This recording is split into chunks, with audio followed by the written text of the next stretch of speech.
রাম রাম, জয় শ্রীরাম। কি বাঙালি হিন্দু, পাগল মুখ্যমন্ত্রীর ভাষাগুলো শুনলে?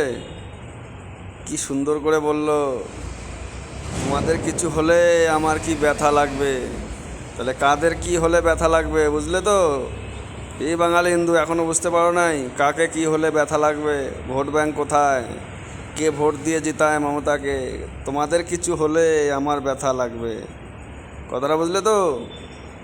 এখনো বোঝো নাই?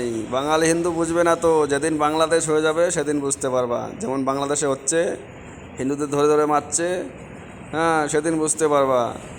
এই মেন্টাল মুখ্যমন্ত্রীর, মেন্টাল পাগল, হ্যাঁ, পাগল মুখ্যমন্ত্রীর কথায় আসবে না বাঙালি হিন্দু, কথাটা মনে রেখো।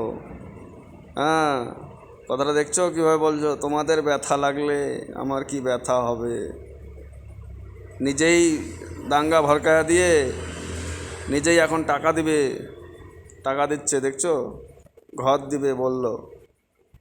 তাহলে এটা হচ্ছে রাজনীতি, পলিটিক্স। হিন্দু বুঝের কথাটা মনে রাখো হিন্দু, বাঙালি হিন্দুদের বলছি, ঠিক আছে? কথাটা মনে রাখো, এটা মেন্টাল মুখ্যমন্ত্রীর রাজনীতি, ঠিক আছে?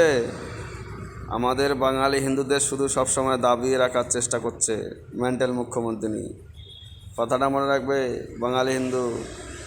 না হলে কি হবে জানো তো? বাংলাদেশে যেরকম হচ্ছে সেই রকম হবে পশ্চিম বাংলায়। তাহলে 26-এ কে আসবে? মোদি সরকার। বিজেপি যদি 26-এ না যেতে, তাহলে পশ্চিমবাংলা বাংলাদেশ হয়ে যাবে। কথাটা মনে রাখো বাঙালি হিন্দু। জয় শ্রীরাম, জয় শ্রীরাম, জয় জয় শ্রীরাম।